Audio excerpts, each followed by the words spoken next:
બાળકો, આજે આપણે ધોરણ 6 નો વિષય હિન્દી તેનો પાઠ 6 નો અભ્યાસ કરશું, જેનું નામ છે સુબહ।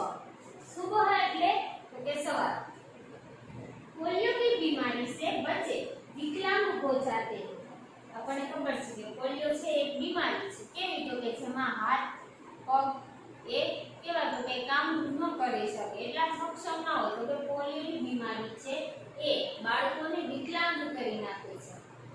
बच्चों को बीमारी से बचाने के लिए उन्हें पोलियो की दवाई भी पिलाई जाती है।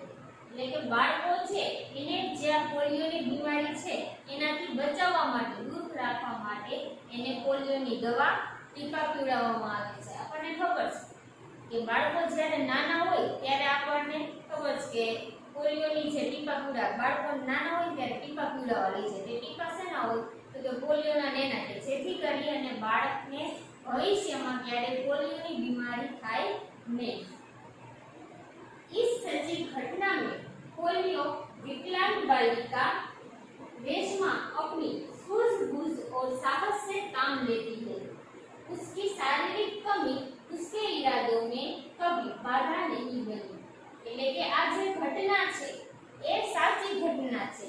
તો એ ઘટનામાં પોલિયોની એક વિકલાંગ બાળકી છે જેનું નામ છે રેશમા। તો રેશમા છે એ પોતાની સૂઝબૂઝથી એટલે કે પોતાની વિચારતાથી સાહસથી એ કામ કરે છે। उसकी शारीरिक कमी उसके इरादों में कभी बाधा नहीं बनी। એટલે કે એની જે પોલિયોની બીમારી છે એની લીધે જે એની શારીરિક કમીઓ છે એ ક્યારેય પોતાના કામમાં અડચણ રૂપ બની નથી। બાધા એટલે કે અડચણ રૂપ ક્યારેય બની નથી। वह जिंदादिली एवं परिश्रम से अपना जीवन कैसे जी रही है, इसका निरूपण इस घटना में किया गया है। એટલે કે તે બાળકી છે એ પોતાની મહેનતથી, પરિશ્રમથી પોતાનું જીવન કેવી રીતે જીવે છે એનું નિરૂપણ છે એ એની વાત છે એ આપણને આ ઘટનામાં કહેવામાં આવેલી છે।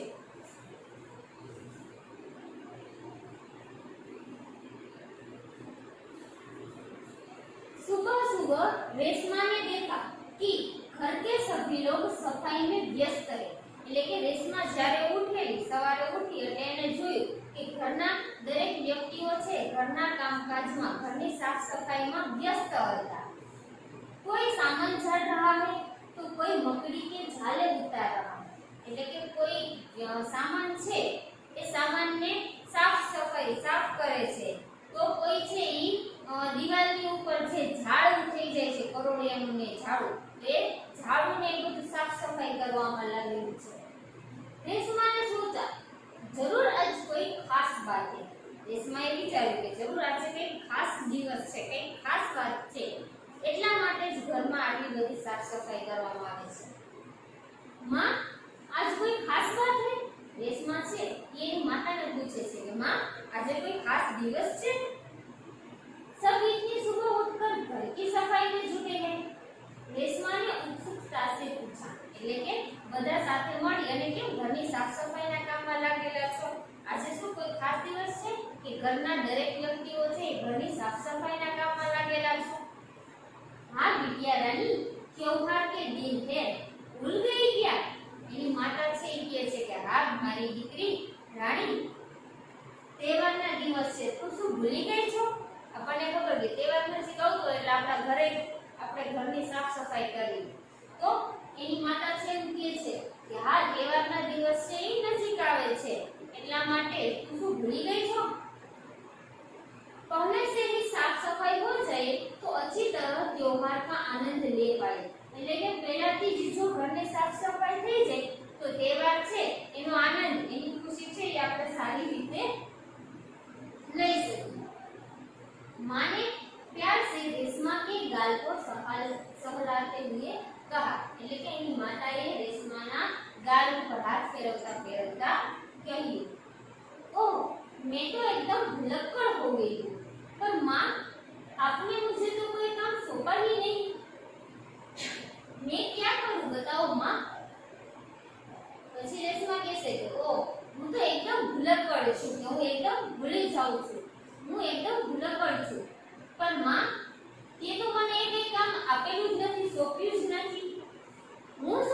કરું એ તો મને કયો કે રેશમા છે એની માતાને કહે છે હું તો સાવ ભૂલક્કડ છું, મને કોઈ કામ તો છે એ તમે તો સોંપેલું જ નથી, આપ્યું જ નથી, તો હું શું કામ કરું આમાં? અચ્છા ચલો પહેલે નहा ધોકર તૈયાર હો જાઓ। એની માતા છે કહે છે કે સારું पहला तू नहाई धोई અને तैयार થઈ જા। फिर बताऊंगी बहुत से काम है, मैं भी आपकी मदद करना चाहती हूँ, माँ ने कहा।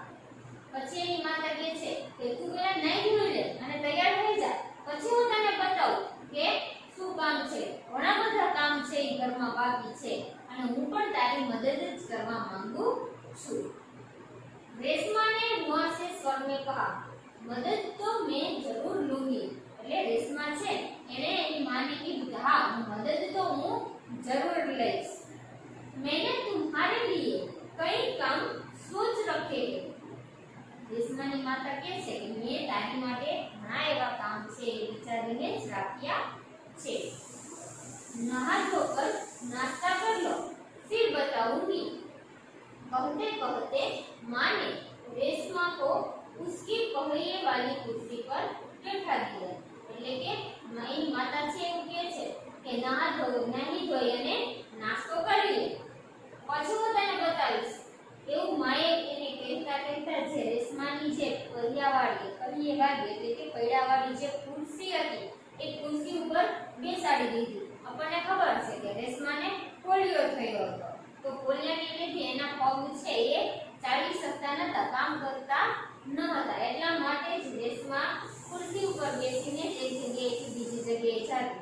તો રેશમાની માતા એવું કહે છે કે પહેલા તું નાહી ધોઈ અને તૈયાર થઈ જા અને નાસ્તો કરી લે, પછી હું તને બતાવીશ, હું તને પછી કહીશ કે તારે શું કામ કરવાનું છે। અને એવું કહી અને એની રેશમાની જે માતા છે એ રેશમાને પેડાવાળી જે ખુરશી હોય છે એની ઉપર બેસાડી દે છે।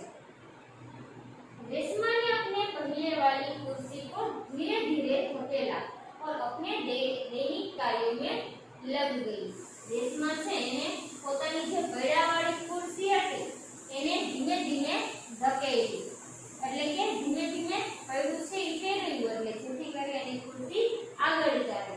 और अपने दैनिक कार्यों में लग गई। दैनिक कार्य એટલે કે દરરોજનું જે કામ હોય એને કહેવાય દૈનિક કાર્ય।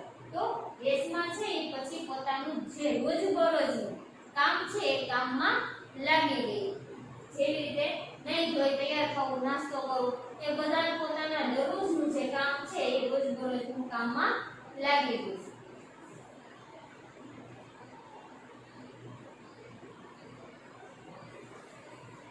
रेशमा 5 साल की थी तभी से उसके दोनों पैर काम नहीं करते थे। રેશમા જ્યારે 5 વર્ષની હતી ત્યારે જ તેના બે જે પગ હતા એ કામ કરતા ન હતા, કારણ કે એને પોલિયો હતો, ત્યારે જેના લીધે એના પગ છે કામ કરતા બંધ થઈ ગયા હતા। उसे बहुत तेज बुखार हुआ और घुटनों से नीचे दोनों पांव एकदम बेजान हो गए। એને તેજ बुखार એટલે કે એકદમ તાવ આવે તેને કહેવાય बुखार। તો કે એને તાવ આવ્યો અને એના પગ છે ઘૂંટણો એટલે કે જે પગ છે નીચેનો ભાગ એ બે પગમાં એકદમ સુખાર થઈ ગયા હતા, ટૂંકમાં કહેવાય તો કે કામ ન કરી શકે। बहुत इलाज करवाया पर रेशमा के पाँव में जान नहीं आई। એના મમ્મી પપ્પાએ ઘણા બધા રેશમાના इलाज છે કરેલો હતો હોસ્પિટલમાં, દવાખાનામાં, પણ રેશમાના પગમાં સારું થયું નહીં। उसे पोलियो हो गया था, તેને પોલિયો થઈ ગયો। રેશમા बहुत हिम्मत वाली लड़की थी। રેશમા ખૂબ જ હિંમતવાળી છોકરી હતી કે પોતાને પોલિયો થઈ ગયો હતો છતાં પણ પોતાના કામ છે એ જાતે બને ત્યાં સુધી કરતી હતી અને જેટલી પોતાનાથી થાય એટલી મદદ ઘરના દરેક લોકોને કરતી હતી। शुरू में उसे जरूर दूसरों की सहायता लेनी पड़ी। એટલે કે શુરુ એટલે કે શરૂઆતમાં, સહાયતા એટલે કે મદદ, તો કે શરૂઆતમાં એને જરૂર બધા લોકોની મદદ લેવી પડેલી હતી। परंतु अब 11 साल की उम्र में वे अपने सारे काम स्वयं करती है। એટલે કે હવે જ્યારે 11 વર્ષની ઉંમર થઈ ગઈ ત્યારે તે પોતાના જે બધા જ કામ છે એ સ્વયં એટલે પોતે જાતે કરતી હતી. હવે એને 11 વર્ષની થઈ ગઈ એટલે એને ક્યારે કોઈની મદદની જરૂર પડતી નહીં. શરૂઆતમાં એને બધાની મદદની જરૂર પડતી હતી, પણ 11 વર્ષની થઈ ગઈ પછી કોઈની મદદની જરૂર પડતી નહીં, પણ પોતાના જે પણ કામ છે એ પોતે જાતે જ કરતી હતી. वह अपने परिवार पर अपने काम के लिए निर्भर नहीं रहना चाहती थी. એટલે કે દેશમાં છે એ પોતાનું જે પણ કામ છે એ બીજા ઉપર નિર્ભર, બીજાના ઉપર રાખી અને પોતે કામ કરે એવું નથી ઈચ્છતી. પોતાના ઉપર જ એ સ્વયં ઉપર જ કામ કરતી હતી. શું કહે છે કે તે પોતાના પરિવાર ઉપર રહી અને પોતાના કામને નિર્ભર રાખતી ન હતી. ટૂંકમાં પરિવારના કોઈ પણ લોકોની મદદ એને લેવાનું બહુ ઓછું વિચારતી હતી. પોતાનું કામ છે એ જાતે જ કરતી, પરિવાર ઉપર છોડતી નહીં.